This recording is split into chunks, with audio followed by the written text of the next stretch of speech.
ओम शांति। 28/8/26 की मुरली है। बाबा कहते हैं, मीठे बच्चे, तुम ड्रामा के गुप्त राज को जानते हो कि यह संगम युग ही चढ़ती कला का युग है। सतयुग से लेकर कलाएं कम होती जाती है। हम इस गुप्त राज को जानते हैं ड्रामा के, क्योंकि हम आत्माएं गुप्त है, हमारा बाबा गुप्त है और ये राज भी गुप्त है।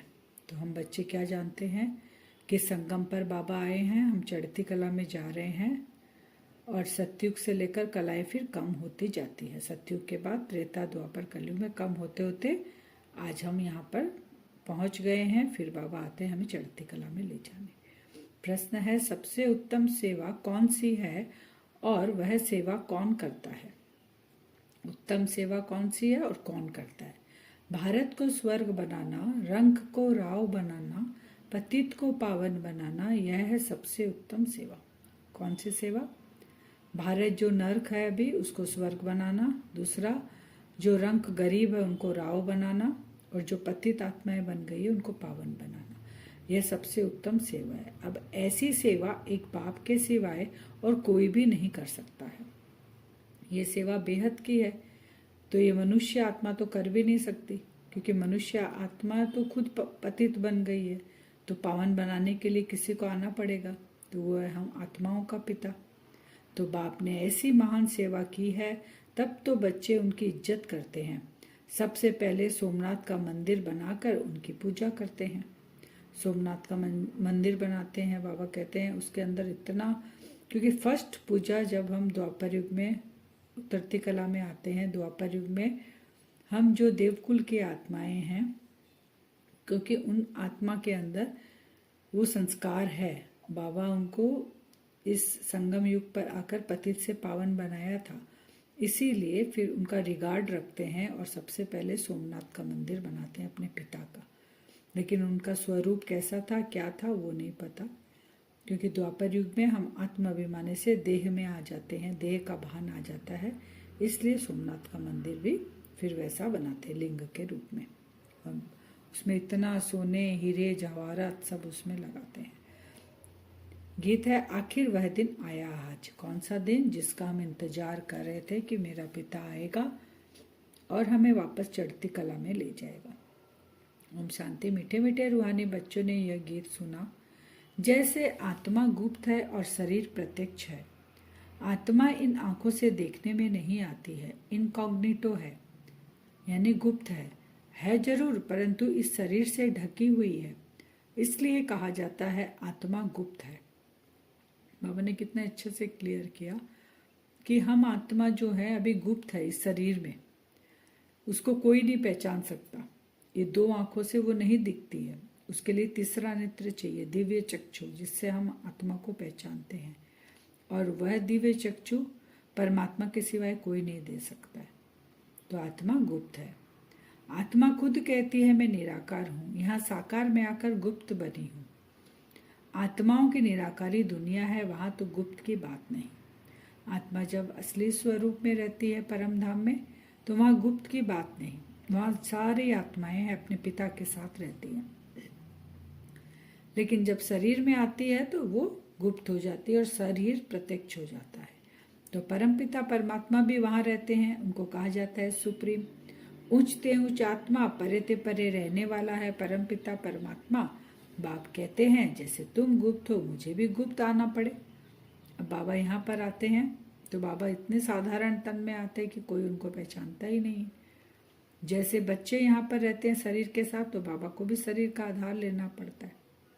बाबा कहते हैं मैं गर्भ जेल में तो नहीं आता हूँ, तो मेरा नाम ही नहीं बदलता, इसलिए बाबा का नाम भी नहीं चेंज होता। लेकिन हम आत्माएं चेंज करते रहते हैं ना, कॉस्ट्यूम, शरीर रूपी कपड़ा हमारा अलग अलग मिलता है हमको। किसी को 84 जन्म का, किसी को 83 जन्म, किसी को 60 जन्म, किसी को 5 जन्म, ऐसे तो शरीर अलग अलग मिलता है। तो बाबा कहते हैं इसलिए तुम्हारा शरीर पे नाम पड़ता है, लेकिन मेरा तो एक ही नाम रहता है। इनकी आत्मा का जो शरीर है उनका नाम बदलता है, मुझे तो शिव ही कहते हैं। सब ने ब्रह्मा बाबा का शरीर का नाम हर जन्म में बदलता है, लेकिन शिव बाबा का नहीं, बाबा को शिव ही कहेंगे। तो तुम आत्मा इस शरीर में गुप्त हो, इस शरीर द्वारा कर्म करती हो, मैं भी गुप्त हूँ। तुम बच्चों को यह ज्ञान अब मिल रहा है कि मैं आत्मा इस शरीर से ढकी हुई हूँ। इतना दिन हम भी नहीं जानते थे। द्वापर से पाठ बजा रहे हम। सतयुग त्रेता में तो सोल कॉन्शियस रहते हैं हम लोग। द्वापर युग से देह का भान आ जाता है। तो द्वापर से कलयुग एंड तक हमें नहीं पता। संगम पर बाबा आकर हमें बताते हैं कि तुम आत्मा हो और इस शरीर में गुप्त हो। शरीर है कॉग्निटिव, माने शरीर गुप्त नहीं है, वो दिखाई देता है। मैं भी शरीर अशरीरी हूँ। बाप इनकॉग्निटो इस शरीर द्वारा सुनाते हैं। तुम भी इनकॉग्निटो हो, शरीर द्वारा सुनते हो। तुम कहेंगे हमारा भारत गरीब है। सब जानते हैं, परंतु उनको कोई पता ही नहीं कि हमारा भारत साहूकार कब था, कैसे था। अभी सब कहते हैं भारत गरीब है, लेकिन साहूकार तो था ना। नहीं तो इतना सोना सोमनाथ मंदिर में कहाँ से आया, जो 17 बार उसको लूट कर ले गए ऊंट पर। तो वही बाबा कहते हैं कि वो पता नहीं किसी को भी, बाबा आके हमें बताते हैं। तुम बच्चों को बहुत नशा, हमारा भारत तो बहुत साहूकार था। दुख की बात नहीं थी। सतयुग में दूसरा कोई धर्म था ही नहीं, एक ही देवी देवता धर्म ही था सतयुग में। अब ऋषि मुनि आदि भी कहते हैं हम रचता और रचना को नहीं जानते हैं। ठीक से नहीं बोलते हैं वो भी, क्योंकि उनको पता ही नहीं है। बाप कहते हैं सतयुग में इन देवी देवताओं को रचता रचना का ज्ञान नहीं था। आदि मध्य अंत को नहीं जानते। अगर उन्हों को यह ज्ञान हो कि हम सीढ़ी उतरते रसातल में जाएंगे तो उनको बादशाही का नशा भी खत्म हो जाए, वो सुख की भासना भी वो भूल जाए और चिंता में लग जाए। अरे अभी तो हम इतने राज्य पाठ में राज्य कर रहे हैं, इतना सुख शांति की दुनिया, अब हम दुख की दुनिया में चले जाएंगे, वो चिंता उनको लगी रहेगी। इसीलिए बाबा कहते हैं उनको याद भी नहीं रहता भगवान कब आकर हम भक्तों को इस भक्ति मार्ग से छुड़ाए सदगति में ले जाते हैं, यह भी समझा है। राम राज्य रावण राज्य किस चीज का नाम है, यह भी कोई मनुष्य नहीं जानते। भगवान आते हैं धरती पे, इसलिए सभी आत्माएं, जितनी भी धरती पे आत्माएं हैं, वो मानती है कि भगवान धरती पे जरूर आता है और दुख के समय आता है। इसलिए जो आत्मा जब ज़्यादा दुखी होती है तो उसका इशारा और उसकी पुकार ऊपर के आसमान की तरफ देखकर उसको पुकारते हैं, हे ऊपर वाले आके बचा। तो बाबा वही कह रहे हैं कि मैं आता कम हूँ, मैं आता हूँ तुमको सदगति देने के लिए, भक्ति मार्ग से तुमको छुड़ाकर ज्ञान मार्ग में तुमको लाकर और फिर तुम्हारी सदगति करता हूँ। और राम राज्य रावण राज्य तुमको बताता हूँ कि अभी तुम रावण राज्य में हो, अब राम राज्य में तुमको जाना है। अभी तुम बच्चे समझते हो।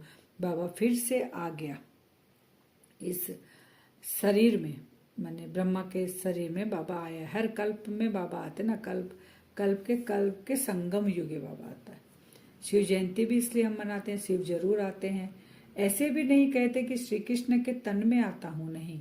बाप कहते हैं श्री कृष्ण की आत्मा ने 84 जन्म लिए हैं। जो पहले नंबर में था वह अब अंत में है तत्वम। जो शरीर, अभी जिस शरीर का आधार शिव बाबा लेते हैं, बाबा का फिक्स है ये रथ, इसमें बाबा आकर बैठकर ज्ञान सुनाते हैं हमें। तो ये कौन सी आत्मा है? श्री कृष्ण की ही आत्मा है, जो फर्स्ट जन्म में प्रिंस बनती है। वही आत्मा 84 कपड़े चेंज करते करते ये 84 जन्म में उसको ब्रह्मा का शरीर मिला है। आत्मा वही है। तो वो जर्नी करते करते यहाँ आ गई, तो वो आत्मा भी अब पतित हो गई। तो उसको भी आकर बाबा नॉलेज के आधार से पुरुषार्थ वो आत्मा कर फिर वापस श्री कृष्ण नंबर 1 वो बनती है। इसलिए तत्व मैं तो आता ही हूँ साधारण तन में, तुमको आकर बतलाता हूँ तुम कैसे 84 जन्म भोगते हो। इस समय देवता धर्म का तो एक भी अपने को समझते नहीं, क्योंकि सतयुग को बहुत दूर ले गए हैं। कोई समझता ही नहीं है अपने को कि हम देवकुल की आत्मा है, क्योंकि कल्प की आयु कहाँ ले गए, लाखों वर्ष लेती। अब लाखों वर्ष में कहाँ याद रहे किसी को, कोई बोले तो भी याद नहीं रहे, तो लाखों वर्ष कह दिया। वास्तव में ड्रामा की हिस्ट्री तो बहुत छोटी है। बाबा कहते हैं इसमें कोई धर्म की 500 वर्ष हुआ है किसी धर्म को, कोई धर्म को 2500 वर्ष हुआ है, तो तुम्हारी हिस्ट्री है 5000 वर्ष की। देवी देवता धर्म पूरा 5000 चक्र लगाता है। तो स्वर्ग में आएंगे और धर्म तो आते ही बाद में है, 2500 साल बाद बाकी और धर्म आते हैं। देवता धर्म वाले ही और धर्म में कन्वर्ट होते हैं।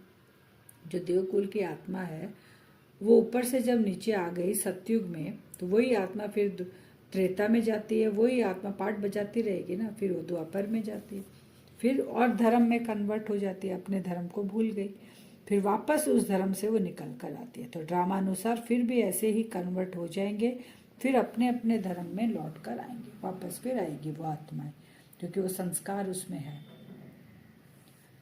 फिर बाबा कहते हैं माने सोमनाथ का मंदिर है जिसको लूटा, लक्ष्मी नारायण के मंदिर को तो कभी नहीं लूटते हैं, क्योंकि सोमनाथ के मंदिर को लूटा है। भक्ति मार्ग में ये बहुत धनवान था, ये मंदिर में बहुत धन था, इसीलिए लूटा है, बाकी और कोई मंदिर को नहीं लूटना है, ये बाबा क्लियर कर रहे हैं। जो उच्च मर्तबे वाले होते हैं उनके छोटे मर्तबे वाले इज्जत करते हैं। बाबा कहते हैं राजाओं में नंबरवार होते हैं, जो ऊंचा होगा उसको छोटे वाले इज्जत करेंगे। दरबार में भी नंबरवार बैठते हैं। बाबा तो अनुभवी है ना, क्योंकि ब्रह्मा बाबा तो जाते थे, जौहरी थे, दरबार में, राज दरबार में जाके बैठते थे, देखते थे। यहाँ की दरबार है पतित राजाओं की, अभी जो द्वापर युग से जो दरबार चली, पावन राजाओं की दरबार कैसी होगी, जबकि उन्हों के पास इतना धन होगा तो उन्हों का घर भी इतना ही अच्छा होगा। अभी तुम जानते हो बाबा हमको पढ़ा रहे हैं, हम महाराजा महारानी स्वर्ग के बनते हैं, फिर हम गिरते हैं, फिर हम पहले पहले शिव बाबा के पुजारी बनेंगे, जिसने स्वर्ग का मालिक बनाया उनकी हम पूजा करेंगे। बाबा कहते हैं जो स्वर्ग का मालिक बनाता है उसकी हम पूजा करते हैं। तो जो जमीन बाबा कहते हैं 500 रुपये में ली थी वह आज 5000 में भी नहीं मिलती है। वहाँ तो धरनी का मूल्य होता नहीं, सतयुग में तो ढेर की ढेर जमीन पड़ी है, वहाँ तो कोई खरीदने वाला नहीं, कोई लेने वाला नहीं, इतनी जमीन पड़ी है वहाँ। मीठी नदियाँ होगा, तुम्हारा महल मीठी नदियों के पास होगा, तो लिमिटेशन यहाँ पे है, हद सतयुग में कोई हद नहीं है। तुम बच्चे जानते हो हमको पावन से पतित बनने में 5000 वर्ष लगे। पतित बनने में हम सतयुग में पावन थे, त्रेता में पावन थे, द्वापर से पतित होते होते आज हम एकदम पतित बन गए हैं, तो 5000 साल लगा हमको। अभी फिर फट से बाबा पतित से पावन बनाते हैं, 1 सेकंड में ऊंच बनाते हैं, 1 सेकंड में जीवन मुक्ति मिल जाती है। अपना परिचय मिला, बाप का परिचय मिला, तो मैं आत्मा हूँ परिचय मिला, मैं आत्मा गुप्त हूँ, सारा परिचय मिलते ही बाबा कहते 1 सेकंड में जीवन मुक्ति।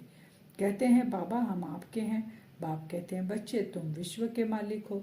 बच्चा पैदा हुआ और वारिस बना, तो जैसे ही अपनी पहचान अपने पिता की पहचान हो गई तो हम क्या बन गए, वारिस हो गए, पूरे प्रॉपर्टी के अधिकारी हो गए। तो कितनी खुशी होती है, लेकिन बच्चे को देख चेहरा ही उतर जाता है। यहाँ तो सभी आत्माएं बच्चे हैं, हम स्वर्ग के मालिक बन गए हैं। बाबा कहते हैं अभी पता पड़ा है कि हम 5000 वर्ष पहले स्वर्ग के मालिक थे। सब कुछ नॉलेज हमको कब पता चला, अभी बाबा द्वारा हमें सब पता चला। अब लाखों वर्ष में कितने मनुष्य पैदा हो जाते हैं, कहते हैं ना कि लाखों वर्ष है, ये जो चक्र फिरता है ये लाखों वर्ष का है, अनगिनत मनुष्य हो जाए। बाबा कहते इतने तो है नहीं। यह सब बातें बाप बैठ समझाते हैं, मनुष्य सुनते हैं तो कहते हैं ये बातें तो कभी नहीं सुनी, न कोई शास्त्रों से पढ़ी, ये तो वंडरफुल बातें हैं। मनुष्य फिर क्या कहते हैं, क्योंकि अच्छा लगता है, क्लियर होता है उनको भी कि शास्त्रों में ये सब कुछ है ही नहीं। शास्त्रों में तो बाबा कहते हैं कि सूत को उलझा दिया है, और बाबा उस सूत को सुलझा कर हमें समझा रहे हैं। तो आत्मा कहती है वंडरफुल बातें हैं।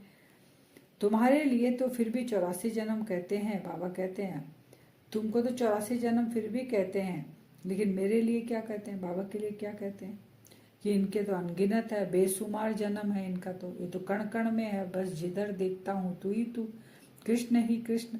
मथुरा वृंदावन में कहते हैं श्री कृष्ण सर्वव्यापी है, राधे पंथ वाले फिर कहेंगे राधे ही राधे हैं, कहेंगे हम राधा स्वामी हैं, कृष्ण स्वामी और हैं, वह राधे को मानते हैं, जिधर देखता हूँ राधे ही राधे। तो बाबा कहते हैं मुझे तो कहाँ ले गया, कितने जन्म दिखा दिए, कण कण में ले गया। जो जिसको मानता है भगवान को, उस ईश्वर को कहाँ कहाँ पर कर दिया कि सर्वव्यापी है, कृष्ण ही कृष्ण है, राधे ही राधे हैं। लेकिन तुम्हारा तो फिर भी 84 जन्म कहते हैं। अब बाप बैठ समझाते हैं बरोबर, मैं गरीब निवाज हूँ ना, भारत ही सबसे साहूकार था, अभी सबसे गरीब बना है, इसलिए मुझे भारत में ही आना पड़ेगा। यह बना बनाया ड्रामा है। बाबा कहते हैं ड्रामा फिक्स है, भारत खंड अविनाशी है, शिव बाबा अविनाशी है तो बाबा अविनाशी खंड में ही आते हैं, इसलिए हम शिव जयंती भी मनाते हैं। सबसे गरीब अभी भारत है, भारत को सब लूट कर ले गए तो गरीब हो गया भारत। तो बाबा कहते हैं तब मैं आता हूँ उस गरीब को साहूकार बनाने के लिए। और ये ड्रामा में फिक्स है, इसमें जरा भी फर्क नहीं हो सकता। यह ह्यूज ड्रामा है, ड्रामा जो शूट हुआ वह हूबहू रिपीट होगा। ड्रामा माने ही जो शूट हो गया 5000 साल का वो बार बार वैसे ही चलेगा। जैसे कोई सीडी हम लगाते हैं कोई मूवी की, एक बार सीडी लगा के सीडी प्लेयर में देखा वो चला, दोबारा भी लगाएंगे तो वही चलेगा, फिक्स है। वैसे ये ड्रामा भी 5000 साल का फिक्स है। ड्रामा माना ड्रामा बाबा कहते हैं, वह होता है हद का ड्रामा, ये है बेहद का ड्रामा। इसके आदि मध्य अंत को कोई नहीं जानते। तो गरीब निवास निराकार भगवान को ही मानेंगे, श्री कृष्ण को नहीं मानेंगे। श्री कृष्ण तो धनवान सत्युग का प्रिंस बनता है, भगवान को तो अपना शरीर है नहीं, वह आकर तुम बच्चों को धनवान बनाते हैं। भगवान कौन है? वो निराकार है और वो आकर हमें धनवान बनाते हैं। श्री कृष्ण का कितना नाम गाया जाता है, उनके बाप का नाम ही नहीं। उनका बाप कहाँ है?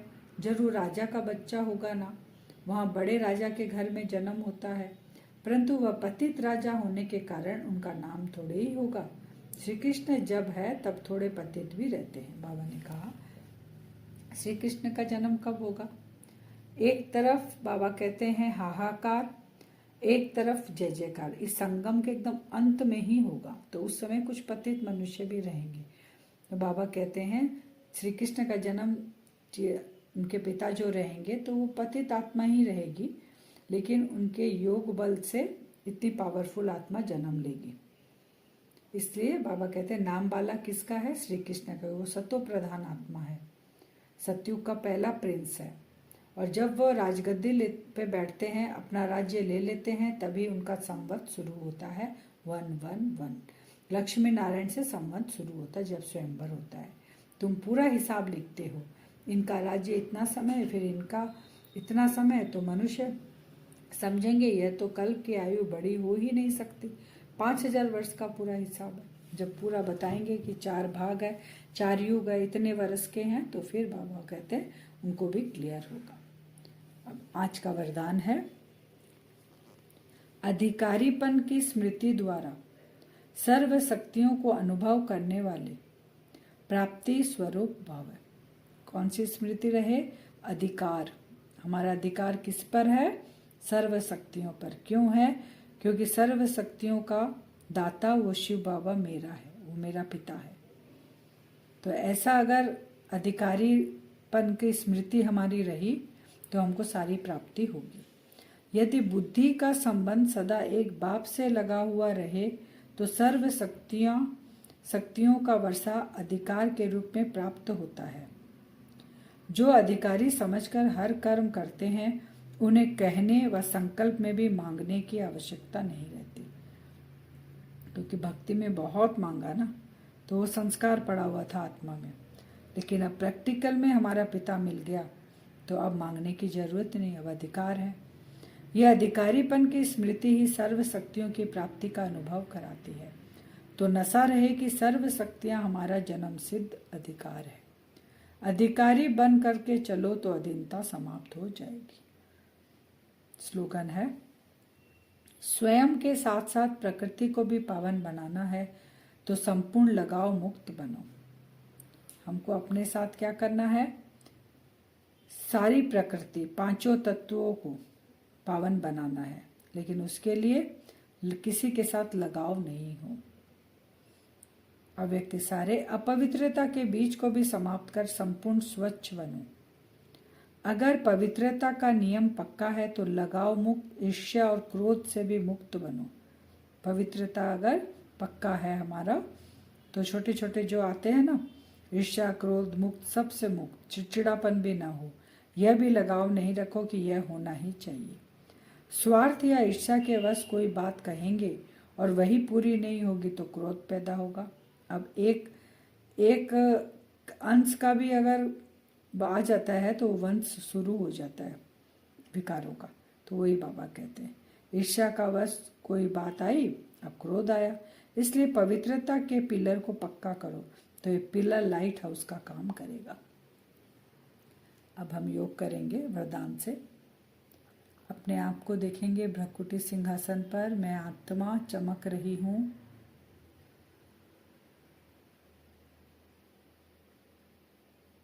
विजुअलाइज करें बाप दादा सम्मुख आकर बैठे हैं।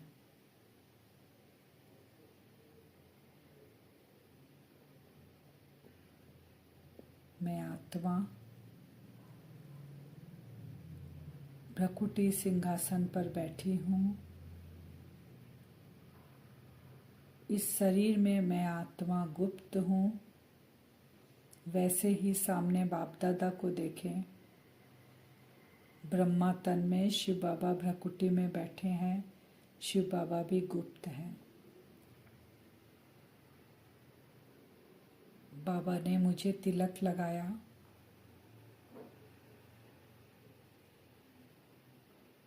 बाबा ने मेरा दोनों हाथ पकड़ा। वर्षे के रूप में बाबा मुझे सारी शक्तियाँ, गुण ट्रांसफ़र कर रहे हैं मुझ आत्मा के अंदर।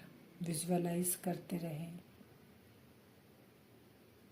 बाबा की भ्रकुटी से पावरफुल किरणें निकलकर मुझ आत्मा पे पड़ रही है।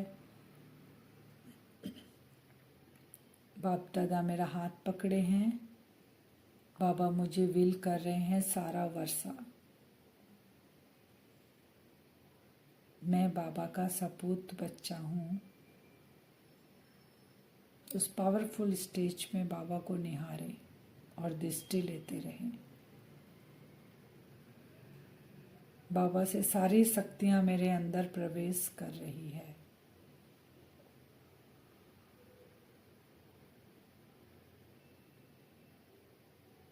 अपने आप को उस अथॉरिटी में रखें कि बाबा के संपूर्ण वर्षा की अधिकारी आत्मा हूँ मैं। जो मेरे पिता का, वो सब कुछ मेरा।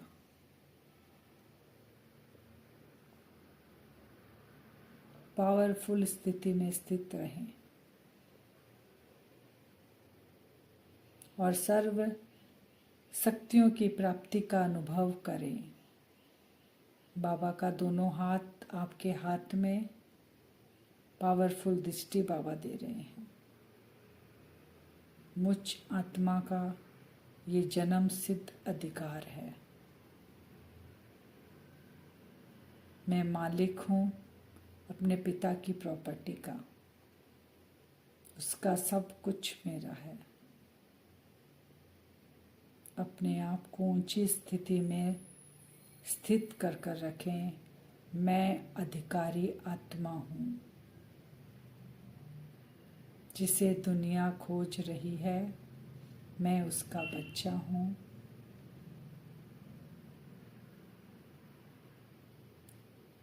वो शिव बाबा मेरे सम्मुख बैठकर मेरे अंदर शक्ति भरपूर प्रदान कर रहे हैं। भरपूर हो रही हूँ मैं आत्मा। ये वाइब्रेशन चारों ओर फैल रहा है। जो जो देवकुल की आत्माएं हैं वो भी अपना अधिकार लेने के लिए इस बेहद की दौड़ में शामिल हो गई। विजुअलाइज करें सभी भाग रहे हैं यज्ञ भूमि की ओर। जहाँ जहाँ बाबा के यज्ञ चल रहे हैं वहाँ वो आत्माएं भाग रही हैं। ऐसा वाइब्रेशन आज हम बार बार बैठकर मैं अधिकारी आत्मा और वो वाइब्रेशन फैलाएंगे कि देवकुल की आत्मा भी अपना अधिकार लेने पहुँचे बाबा के पास। ओम शांति।